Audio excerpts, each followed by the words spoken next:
Bonjour chers téléspectateurs, bienvenue sur l'émission Œil sur la politique. Nous avons en face de nous aujourd'hui Monsieur Bernard Pongui. Bonsoir Monsieur Pongui. Bonsoir, merci de m'avoir invité dans vos studios aujourd'hui. D'accord, merci. Alors donc ce soir nous allons parler de la politique du Congo-Brazzaville, de votre pays d'origine. Et qu'en est-il exactement quelle est la situation actuelle au pays? Bon, la situation elle est très grave. Comme vous le savez, M. Sassou Nguesso a fait un passage en force. Il a fait voter une constitution que tout un peuple a rejetée. Et encore, il est en train de museler tous les leaders de l'opposition. Et beaucoup de Congolais venaient de perdre leur vie, surtout la journée du 20 octobre. Et nous sommes dans un statu quo présentement. Voilà un peu en général. Est-ce que vous avez tenté de faire une révolution au Congo? Ben, écoutez, on ne peut pas parler d'une révolution, mais il faut savoir que c'est toute une population qui ne veut plus de Sassou Nguesso au pouvoir. Donc en un mot, on peut dire que c'est une révolution manquée. C'est pas une révolution manquée, c'est peut-être une bataille qui a été perdue, mais le combat continue, comme on dit, la résistance elle continue. Mais pourquoi est-ce que la bataille a été perdue? Bon, c'est comme... je vais vous expliquer quand même une situation que beaucoup de gens, certainement, ne voient pas du même angle que nous ici au Canada. Depuis très longtemps, nous n'avions jamais fait confiance à cette opposition congolaise. Quand vous essayez de voir les leaders de l'opposition, la majorité de ces leaders ont travaillé avec Sassou Nguesso. Donc il est assez difficile de voir ces leaders avoir un poids sur tout ce qu'ils peuvent dire à la population congolaise. Mais seulement, nous ici au Canada, nous pensons que l'opposition a dupé la population congolaise. La jeunesse congolaise avait cette motivation, cette détermination de pouvoir débouter Sassou Nguesso de pouvoir. Et nous, on se dit que Sassou Nguesso, connaissant déjà ces leaders de l'opposition, les a envoyés auprès de la population congolaise pour essayer d'apaiser les populations. Et cette jeunesse a fait confiance à cette opposition, à ces leaders d'opposition. Ces jeunes qui étaient déterminés, très déterminés à finir avec le système Sassou Nguesso, ont fait confiance aux leaders de l'opposition qui, à la fin, ne faisaient que promettre. Toutefois qu'il y avait un meeting, ils donnaient déjà le prochain programme, en annonçant le prochain programme aux yeux des médias. Et donc, Sassou Nguesso était au courant de tout ce qui se passait. Donc, nous, on se dit que c'est un jeu qui s'est fait entre les leaders de l'opposition et jusqu'à ce qu'ils ont déjoué la jeunesse congolaise. Et donc, pour vous, il n'y a plus d'opposition réelle au niveau du Congo-Brazzaville? Nous, on a toujours dit, on ne peut plus compter sur la vieille classe politique en tant que membre de l'opposition. Il nous faut une nouvelle génération. D'ailleurs, c'est ce qui fait que nous, ici, aujourd'hui, on est en train de militer très fort, créer des relations, ici au Canada, pour pouvoir changer la politique du Congo-Brazzaville. Je vais vous prendre un exemple. Mathias Nzon, par exemple, il a été ministre des Finances de Sassou Nguesso. Pendant le temps de la guerre de 1997, lors du coup d'État de Sassou Nguesso, Mathias Nzon avait la charge d'acheter les armes de guerre. Et donc, un certain Mathias Nzon, quelle que soit la parole qu'il va vouloir donner, Sassou Nguesso ne va jamais considérer cette parole. Parce qu'il a travaillé pour Sassou. Sassou connaît ses limites, Sassou connaît ses faiblesses. Okombi Salissa, c'est la même chose. Okombi Salissa a été guerrier au front 400 de Poto-Poto. Il a été ministre dans le gouvernement de Sassou pendant plus de 15 ans.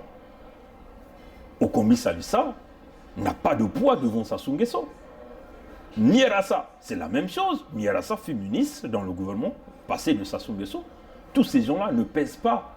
Si vous essayez de voir l'opposition congolaise, ils n'ont pas d'emploi, ces gens-là. Comment ils font pour vivre? Beaucoup de gens doivent se poser cette question. Comment les leaders de l'opposition congolaise font pour vivre? C'est des gens qui ne sont pas des entrepreneurs, ils ne sont pas des hommes d'affaires, ils n'ont pas des activités ailleurs. Comment ils font pour vivre? Ils ne sont même pas des retraités de l'État congolais. Donc vous comprenez que ces gens-là reçoivent de l'argent de la part de la connexion qu'ils ont créée dans le système Sassou. Donc du coup, toutes les fois que ces gens-là se manifestent, cette parole ne sera pas considérée. Donc c'est ce que nous voulons demander aux jeunes Congolais. Ce n'est pas une façon de débouter tous ces leaders d'opposition, mais nous devons savoir que ce que vous appelez révolution, mais c'était une volonté, une motivation de toute la jeunesse congolaise qui ne voulait plus d'un système qui a échoué pendant plus de 32 ans, de donner le minimum au peuple congolais. Et donc l'opposition a travaillé avec Sassou pour pouvoir arriver à ce que nous sommes en train de vivre aujourd'hui. Mais pour vous, quel est le véritable homme politique au sein de l'opposition qui peut réunir tous les Congolais, c'est-à-dire qui peut faire ce qu'on appelle qui peut être accepté partout au Congo. Quand je dis partout, c'est-à-dire du nord comme au sud, un leader fédérateur, un leader qui peut rassembler tout le monde. Voilà, c'est ça ce que je veux dire. Quel est pour vous le leader qui peut être rassembleur, en fait, un rassembleur au niveau de l'opposition, au niveau du Congo-Brazzaville? Bon, à l'exception de quelques-uns que je pouvais peut-être dire, mais je pense que cet individu a manqué une chance du fait qu'il a fait partie du gouvernement de Sassou. Je prenais l'exemple de Parfait Kolela. Je ne suis pas un partisan de Parfait Kolela, mais Parfait Kolela, c'est quelqu'un qui n'a pas le sang sur ses mains. Si on essaie de voir, en comparaison avec certains leaders d'opposition, en commençant par Sassou lui-même, Sassou Nguesso lui-même, il est rempli du sang des Congolais entre ses mains. Parfait Kolela pouvait faire un bon leader politique de l'opposition congolaise. Mais l'erreur que Parfait Kolela venait de commettre, c'est qu'il a fait partie du gouvernement de Sassou Nguesso. À l'instant où nous parlons aujourd'hui, on ne voit aucun leader de l'opposition au Congo qui peut faire l'unanimité au niveau des Congolais. Aucun. Aucun. De ceux qui sont à l'opposition actuellement. Donc, l'opposition au Congo aujourd'hui, c'est nous ici dans la diaspora. Nous, dans la diaspora, il y aura un grand leader. Déjà, nous sommes en train de travailler sur plusieurs plans. Toutes les diasporas, ceux qui sont en Europe, en Amérique du Nord, nous sommes tous sur une même base de données. Nous sommes en train de travailler sur des grands projets et nous sommes en train de préparer un certain nombre de Congolais. Et c'est ceux-là qui feront partie des grands leaders pour pouvoir changer la dynamique au Congo-Brazzaville. Est-ce qu'il y aura un parti politique fédérateur, puisque j'aime beaucoup utiliser ce terme, parce qu'on voit un peu au niveau de l'opposition, en fait au niveau de la diaspora congolaise un peu partout dans le monde, il y a différents partis politiques. Il n'y en a pas qu'un, il y en a beaucoup. C'est vrai. Est-ce que vous arriverez un jour à être ensemble pour former un front uni pour pouvoir réellement, sur le plan politique, je dis bien, aller se présenter, tenir tête contre le pouvoir en place pour des élections présidentielles, s'il y en aura, bien sûr? C'est vrai qu'il y a beaucoup de groupes politiques, beaucoup de partis politiques, mais la diaspora congolaise, elle est unie sur un plan. C'est-à-dire changer le système politique au Congo-Brazzaville. Sur ce point, toute la diaspora, elle est unie. Et nous travaillons sur cette base. Toute la diaspora congolaise est en résistance avec le système Sassou Nguesso. Mais vous devez comprendre une chose. Sassou n'est pas seulement dangereux pour le Congo-Brazzaville, le Sassou est aussi dangereux pour toute la sous-région. Et l'idée qui consiste à pouvoir enlever Sassou de ce système, ce n'est pas seulement un problème des Congolais, mais c'est aussi tous ces pays qui sont aux alentours du Congo qui ne veulent plus voir le clan Sassou au pouvoir. Je vais vous dire une chose que beaucoup de gens ne connaissent pas. Vous savez, présentement, il y a un projet qui est en cours, que d'ailleurs, avec la COP 21, qui vient de se passer à Paris, et ce projet a été approuvé, et ça va se faire. Mais si nous, on ne va pas se lever pour pouvoir avorter ce projet, ça sera la souffrance de toutes les populations qui vivent du bassin du fleuve Congo. Vous savez, Sassou Nguesso et Kabila ont donné leur accord sur le transfert de l'eau du bassin du Congo vers le lac Tchad. C'est un projet qu'on appelle le lac Tchad ICO. Un projet très dangereux qui consiste à déverser l'eau du bassin du Congo, du fleuve Congo. Dévier Non, pas dévier, on va déverser. Ils peuvent utiliser soit un transfert d'eau par gravité ou un transfert d'eau par pompage. Donc on va prélever l'eau du bassin du Congo, on va envoyer au lac Tchad pour pouvoir alimenter le lac Tchad. Les raisons qu'ils sont en train d'évoquer, ils disent que 40 millions de gens dépendent du lac Tchad, donc l'eau du bassin du Congo servirait pour pouvoir alimenter tous ces gens-là au niveau qui dépendent du lac Tchad. C'est un projet très dangereux du point de vue écologique parce que vous savez que du point de vue social, déjà les deux pays, la République démocratique du Congo et le Congo-Brazzaville, ont des grands problèmes sociaux au niveau de ces pays. Les populations ne vivent que de la pêche, ne vivent que de l'eau du bassin du Congo. Et vous essayez d'imaginer une grande catastrophe qui va se réaliser écologiquement du point de vue écologie.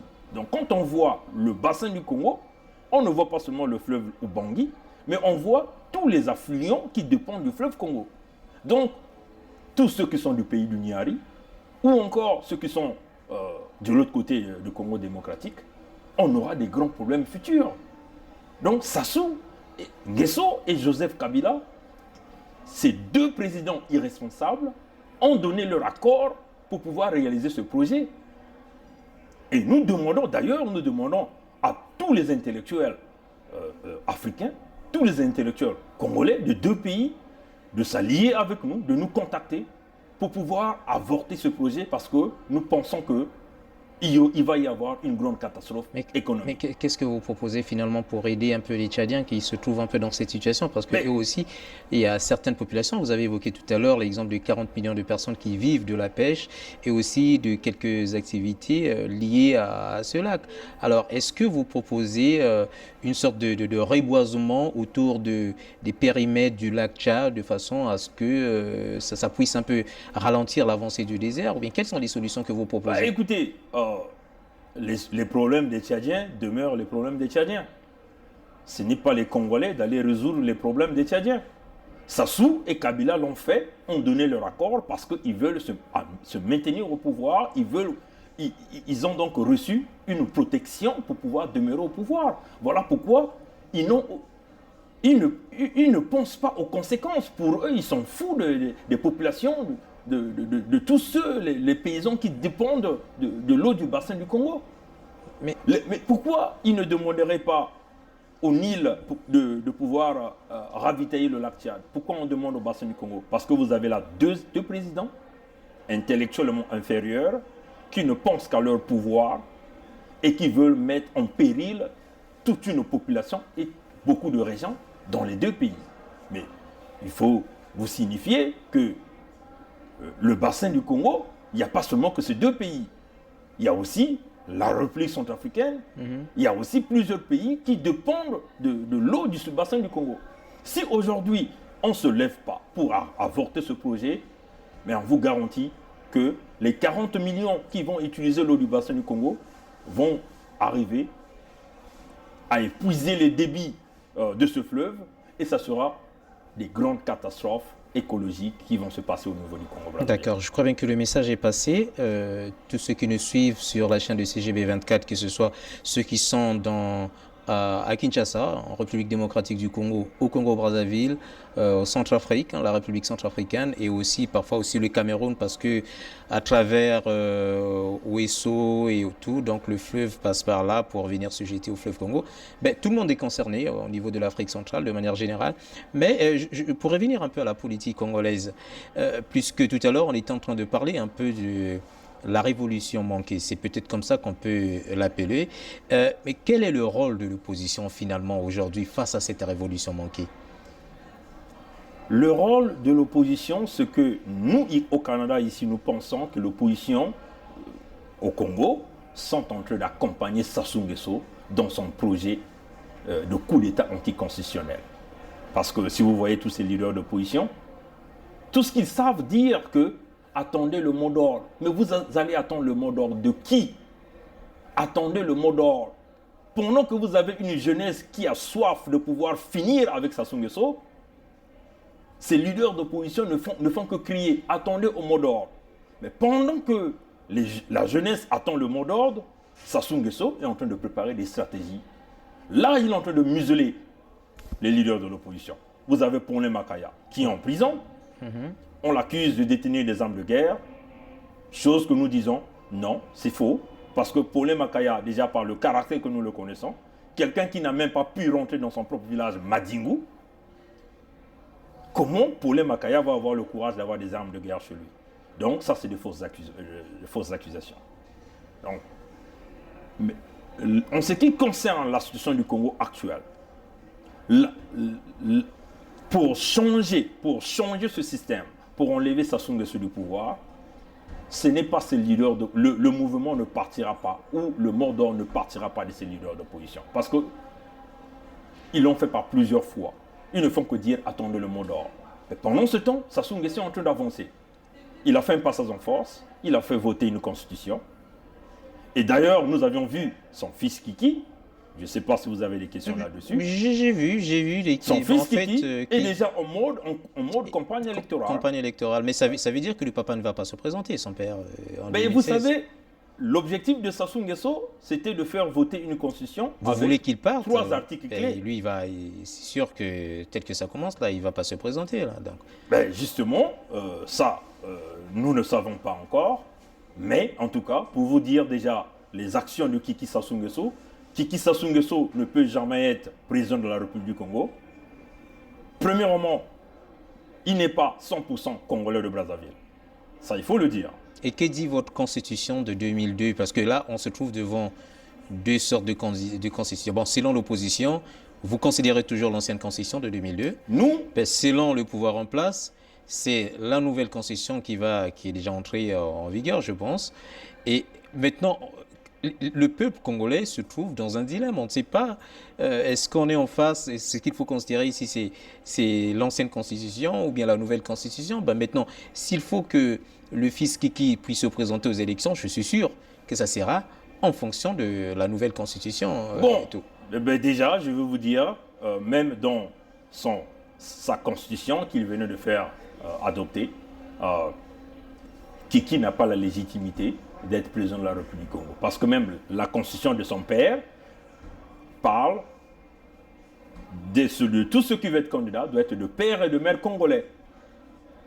Et Kiki est 50% congolais de Brazzaville, 50% congolais de Kinshasa. Donc c'est un Zaïrois. À 50%, il est Zaïrois. Bon, Congolais, Congolais de la République démocratique du Congo. Pour nos frères de la RDC, mais vous, comme les frères de la RDC savent que Kabila est un Rwandais et ils sont en train de se battre pour éviter qu'un Rwandais puisse être président de leur pays. Et nous aussi, nous sommes en train de se battre pour éviter que Kiki, qui est 50% congolais de la RDC, 50% congolais de Brazzaville, ne soit président de notre pays.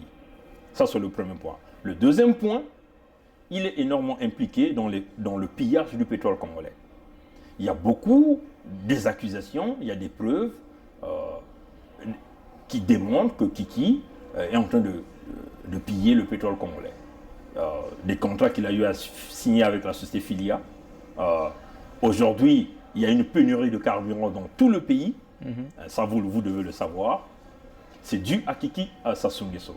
Et encore, ce que nous condamnons énormément, ce sont les actions qu'il est en train de mener au Congo. Il s'agit d'aller ouvrir un marché. Nous sommes au 21e siècle. On va ouvrir un marché en bois à Pointe-Noire, un marché qui peut être effacé par une vitesse du vent, qui peut être évaluée à 5 km/h ou à 5 mètres par seconde. Il suffit un petit vent souffle, ce marché en bois, ça va partir.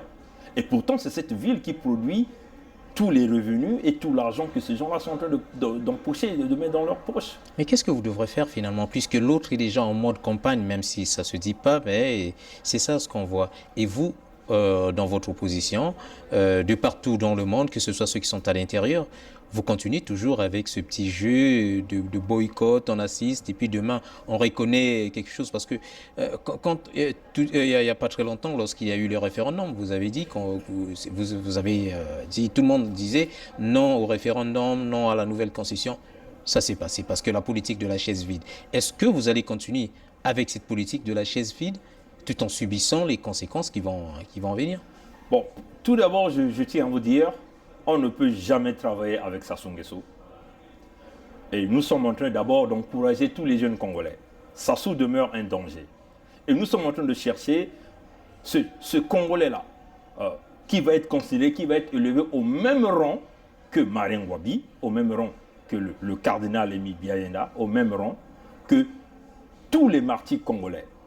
Celui qui va arriver à toucher l'intégrité physique de Sassou Nguesso, et nous savons qu'il va prendre ses risques, il va certainement il va perdre sa vie, mais nous allons récompenser cette famille-là. Parce qu'au moment où nous sommes, si nous n'arrêtons pas le système Sassou, si nous ne touchons pas à l'intégrité physique de Sassou Nguesso, le Congo va aller à une perdition.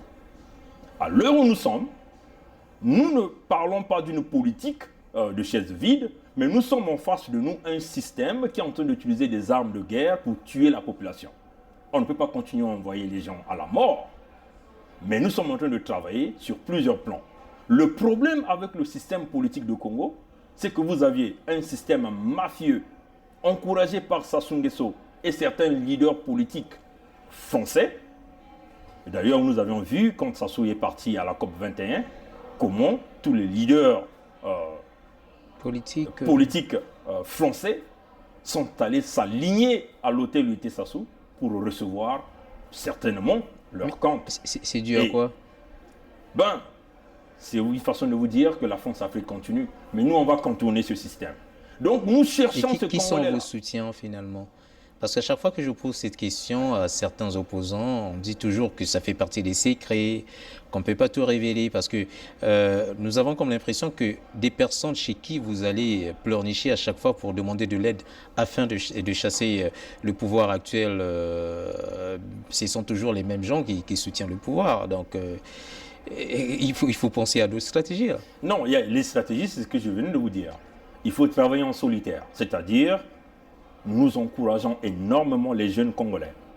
Il ne s'agit pas de prendre les armes, d'aller faire la guerre avec Sassou Nguesso, mais nous encourageons énormément. Du point de vue politique, le combat doit rester politique. Le combat est politique. Et pacifique. Et pacifique, mais on ne peut pas mener un combat pacifique contre un individu qui ne sait que détruire la vie des autres. Nous venons de voir, le 20 octobre, combien de Congolais ont perdu la vie. Plusieurs Congolais venaient de perdre la vie. Il a tenté, nous le savons tous que M. Sassou Nguesso, c'est lui qui avait assassiné Marien Ngouabi. Tout le monde le sait. Et nous savons tous que M. Sassou Nguesso avait assassiné Pierre Anga. Tout le monde le sait. Mais quelle est la réponse par rapport à ça? Il faut trouver des stratégies. Il faut trouver forcément d'autres stratégies. Il ne s'agit pas d'aller faire la guerre, mais des gens doivent travailler en solitaire pour pouvoir sauver ce pays. On n'a pas le choix de le faire, il va falloir qu'on le fasse. Mais hier, par exemple, vous faisiez confiance à Madame Michaël Jean. Mais j'ai comme l'impression que vous êtes un peu déçu, là. Nous sommes très déçus de l'attitude de Madame Michaël Jean. Et pourquoi? Parce que nous pensions que elle représente les valeurs canadiennes qui consistent à appuyer la démocratie.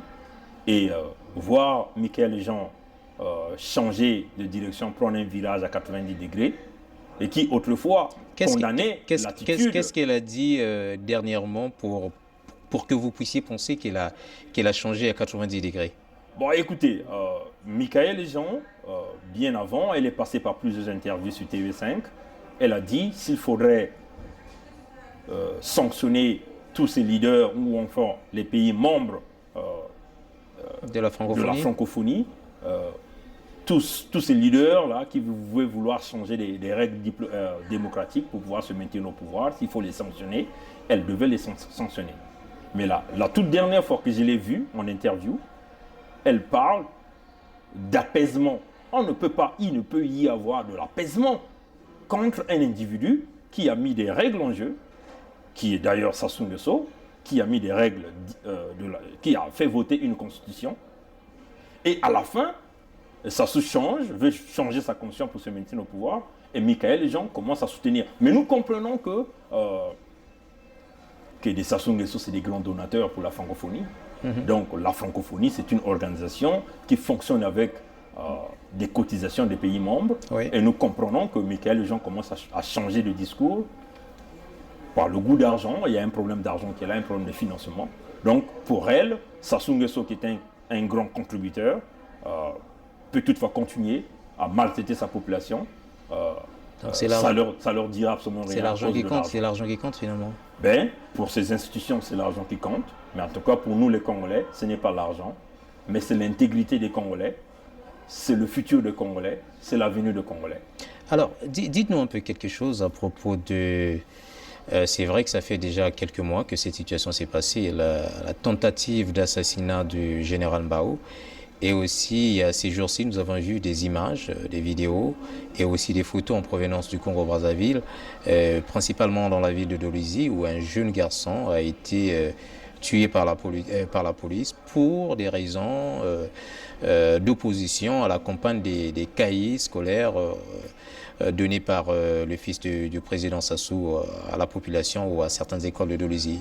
Quel est votre point de vue par rapport à ça? Bon, tel père, tel fils. Nous savons que le fils de Sassou utilise l'argent du Congo. Est-ce que c'est le fils qui est demandé à ces policiers de tuer le jeune ou bien c'est les policiers qui ont agi par mégarde ou bien par ignorance? Déjà, nous ne condamnons pas l'action qui consiste à vouloir partager aux Congolais. Oui. L'argent que vous avez pris au Congo, vous pouvez toutefois le redonner au peuple congolais. Mais quand vous redonnez en faisant une publicité, en mettant votre effigie sur les documents que vous voulez aller donner aux enfants, c'est une publicité que vous faites avec de l'argent du patrimoine congolais et c'est déjà une action qui est condamnable. Et ces actions qui consistent à terminer avec la vie des autres parce qu'ils ont dit non, et ça nous le condamnons. Et nous le disons haut et fort. C'est dommage que les miliciens de Sassou Nguesso ont pu raccourcir la vie de ce jeune homme congolais à Dolisie. Et ce n'est pas seulement son cas, il y a plusieurs cas qui se passent au Congo-Brazzaville. Il y a ceux qu'on enlève, qu'on ne voit pas les corps. Mais c'est le même système qui continue. Vous aviez au Congo, tout le système au pouvoir est en train de finir les populations. C'est un génocide qui est en cours au Congo-Brazzaville, qu'on ne vous cache pas. Il faut que les gens le sachent. Le génocide s'est fait. Sassou a déjà fait plusieurs génocides au Congo. Lorsqu'il était parti vouloir attraper Pierre Anga, il y a eu le génocide des Kouyou. Sassou a été protégé par cette même communauté internationale, notamment la France qui est énormément impliquée, l'Italie qui est énormément impliquée dans le pétrole congolais. Il y a eu le génocide des populations du sud du Congo lors de son coup d'État de 1997. Jusqu'à nos jours, le génocide continue. C'est une thèse qui est contestée par certaines personnes pour dire qu'il y a eu guerre civile, donc les gens se sont entretués de part et d'autre, tout le monde a tenu les armes, et donc on ne peut pas parler du génocide en ce sens. Bon, c'est que certains experts disent. Il faut voir le point déclencheur. Le point déclencheur, les gens disent qu'il y a eu guerre civile, il n'y a pas eu guerre civile. Il faut dire que le coup d'État, Sassou Nguesso a fait un coup d'État, et qui a permis donc à celui qui était au pouvoir de résister à ce coup d'État. Et voilà pourquoi il y a eu mort d'homme. Mais même quand celui qui était au pouvoir a laissé le pouvoir, il est parti, Sassou a continué, il a progressé. Les années 2002, il y a eu génocide. Les populations du Sud. Les 353 disparus au but de Brazzaville, c'est un génocide. Et ça, on ne va pas contester. Ça, c'est une réalité. Tout le monde sait que 353 Congolais escortés par le HCR, arrivés au but de Brazzaville, ces Congolais-là, originaires du sud du Congo, ont tous disparu au but de Brazzaville. Tout le monde le sait, on ne va pas le contester. Donc c'est en fonction de ça que vous parlez de génocide, parce que la plupart de ces jeunes ou bien des personnes, des hommes qui ont été mis dans des containers, c'était des gens du Sud. Justement, c'est ça, parce que le génocide, c'est on cible un groupe de la population, une catégorie de la population, ça c'est la définition. Vous voulez parler du groupe ethnique, une tribu, quelque chose comme ça? Voilà, donc pour des motivations soit religieuses ou ethniques ou politiques, ça c'est une définition qu'on donne au génocide. Mais même là encore, il y a d'autres preuves qui prouvent qu'en 2002, signé par Sassou Nguesso lui-même, un projet qu'il appelait Moebara, qui consistait à éliminer les populations du Sud. Les documents sont là. La Cour pénale internationale de justice certainement doit avoir des documents. Mais en tout cas, nous, ici au Canada, on a ces documents. Nous avions donc eu même, déjà ici au niveau du gouvernement du Canada, nous avions donc présenté ce document-là, que vous voyez ici, ce document. Là, nous avions décrit tout ce qui se passait et toute l'histoire du Congo se trouve à l'intérieur. Les crimes économiques et les crimes de sang de Sassou Nguesso se trouvent à l'intérieur, que nous avions déposés au gouvernement fédéral.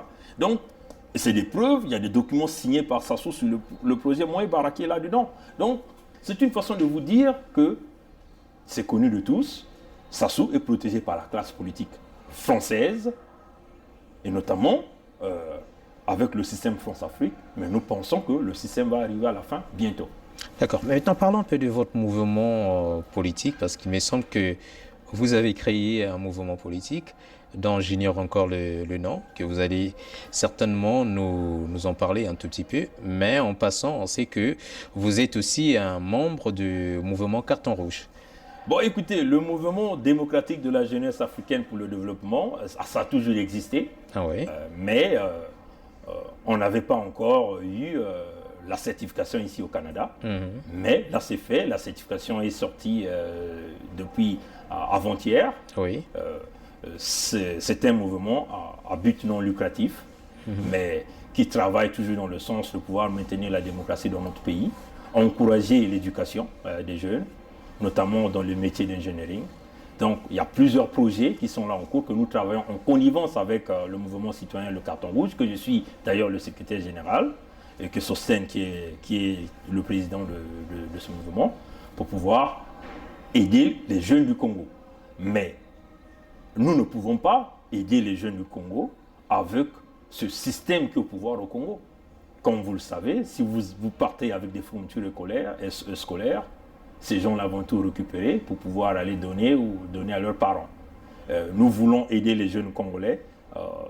On ne va pas voir de quelle région tu sors, de quel groupe que tu sors, de quel club, mais on va voir la potentialité. Et quels seront les critères de choix de région ou bien de la ville à aider? Parce que le Congo est quand même un pays vaste.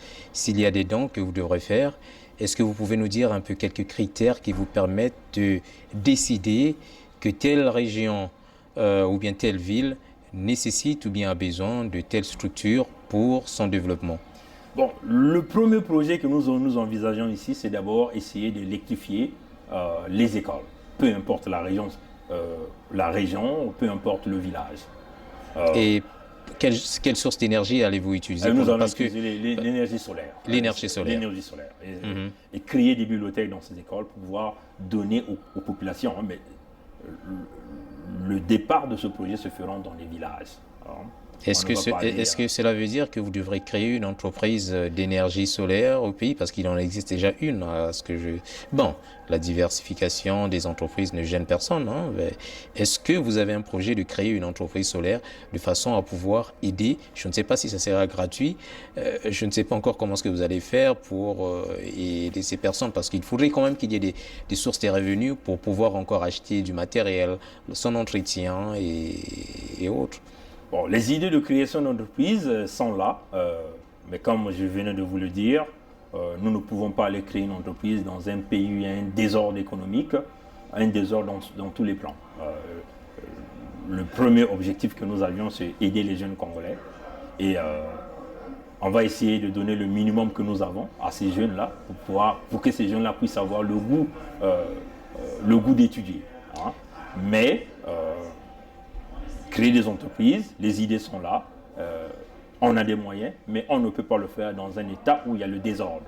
Et ça, on ne peut pas le faire pour le moment. Mais on vous reproche souvent, pas moi, mais selon ce qu'on entend auprès des populations, de la population congolaise, certains citoyens disent que ce soit ceux qui sont de la mouvance présidentielle ou de l'opposition, on les voit seulement lors des campagnes des élections législatives ou bien présidentielles. Mais avant cela, on ne vous voit pas sur le terrain, on ne voit pas l'aide que vous apportez à la population congolaise. Est-ce que vous êtes juste des candidats qui venaient à chaque fois pour quémander des voix auprès de la population, pour les mentir, et une fois au pouvoir, vous les oubliez? Bon, mais ça c'est c'est le caractère du Parti congolais du travail. Et nous le savons. Aujourd'hui, par exemple... Même ceux qui sont parmi les membres qui sont dans l'opposition, il y a certains qui étaient au pouvoir avec Lissouba, ou bien qui étaient aussi au pouvoir avec Sassou, mais qui ont utilisé la même politique. Justement, c'est comme on dit, il y a aussi une certaine éducation dans la politique congolaise qu'il faut essayer de regarder. Si vous essayez de regarder cette classe politique, c'est une vieille classe politique, qui fonctionne sur les mêmes principes, les mêmes modèles. Mais là, vous aviez une nouvelle génération qui arrive avec beaucoup plus d'autres idées. Et nous pensons qu'avec la nouvelle génération, ce ne sera pas ce genre de caractère qui consiste juste à se faire voir pendant la période électorale, mais il faut être en permanent contact avec la population. Et ça, c'est très important. Dans les pays développés, si vous voyez les populations faire confiance aux hommes politiques, c'est parce qu'on voit ces hommes politiques sur le terrain à tout moment avec la population. Et on en a vu ici au Canada, il y a des gens qui ont perdu, par exemple, la députation, mais ils sont toujours restés en contact avec la population. En fin de compte, quand la prochaine élection est arrivée, ces gens-là se sont fait réélire. Et donc, c'est ce chemin-là que nous voulons encourager à tous ces jeunes Congolais qui veulent venir dans la politique. Ne soyez pas comme cette vieille classe politique qui est en train déjà de détruire le pays, qui n'arrive pas déjà à donner le minimum à la population. 32 ans, vous avez les mêmes figures qui n'ont pas changé des méthodes, les mêmes pratiques. Et vous avez le même individu. D'ailleurs, c'est là où on veut parler de l'éducation. Si vous essayez de regarder, par exemple, le baril du pétrole est en chute libre. Ici au Canada, vous avez entendu beaucoup des entreprises en Alberta ont fermé. Pourquoi? Parce que des investisseurs ne veulent plus investir dans le domaine. Parce que le cours du baril est en chute libre, à moins de 40 dollars. Mais au Congo-Brazzaville... Et les États-Unis vont aussi lancer sa propre production vers l'extérieur, c'est-à-dire qu'on va commencer aussi ses exportations pétrolières. Et donc du coup, ça va encore chuter. Mais tout à fait. Donc vous comprenez que ceux qui dirigent au Congo, ceux qui sont au pouvoir, n'ont pas cette notion d'économie, cette notion de vision. Il y a une semaine, on a vu Sassou Nguesso aller inaugurer Moho. Pendant ce temps, le cours de pétrole est en chute libre. Nous avions proposé qu'il nous faut un moratoire sur le pétrole congolais. C'est-à-dire, on va prendre 2 ans. On ne va pas signer de nouveaux contrats du pétrole et le bois congolais. Pendant les 2 ans, on va mettre des équipes qui vont travailler, faire des audits, chercher à savoir combien réellement rentre dans les caisses de l'État. Mais on ne peut pas le faire avec ce système-là qui est au pouvoir, parce que leur seul objectif, c'est de se maintenir et continuer à brader le pétrole congolais à n'importe quel prix. Et déjà là, je vous informe encore qu'il y a un nouveau bloc du contrat du pétrole congolais venait d'être envoyé à l'Assemblée nationale congolaise, permettre à la CNPC d'être le propriétaire du pétrole du Congo. Donc les entreprises qui viendront ne vont que travailler sous la SNPC. La SNPC sera le propriétaire du pétrole congolais, de permis du pétrole congolais. C'est une société congolaise. Ben oui, mais justement, non. C'est une façon de donner encore beaucoup de pouvoir à Kiki Sassou, qui continue à détruire le pétrole, le baril du pétrole congolais à n'importe quel prix. Oui. Et déjà, nous condamnons encore. Il faut qu'on ait à la tête du Congo quelqu'un qui a des notions d'ingénierie, des notions de droit, des notions de comptabilité, des notions de finance. Ça, celui qui est au pouvoir n'a pas ça. Son entourage n'a pas ça. Tout ce qu'ils savent, c'est prendre, utiliser. Mais ils n'ont pas la notion de penser au lendemain. Qu'est-ce qui va arriver quand le pétrole là va finir? Nous avions vu par exemple, dernièrement, Sassou à la COP parle de sauver l'environnement, sauver la planète. Mais ce même Sassou continue à détruire les villes congolaises. Plein d'inondations à Brazzaville et Pointe-Noire, et d'autres villes. Mais il n'y a pas d'assainissement des villes. Une grande pollution autour des plateformes. Personne ne dit rien. Le Congo est un fourre-tout où vous aviez des gangsters qui ont pris ce pays.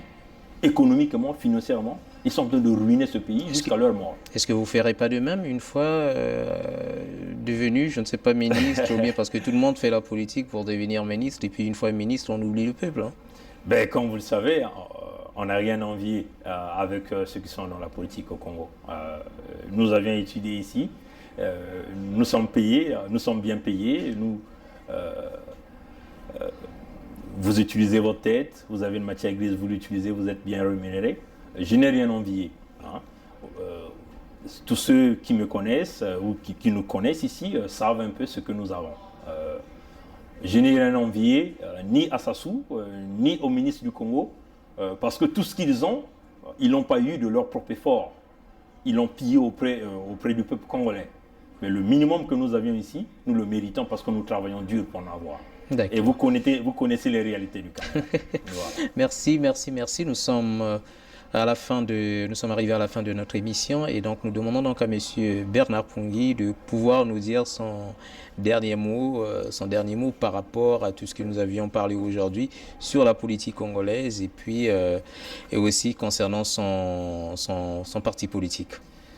Bon, merci encore.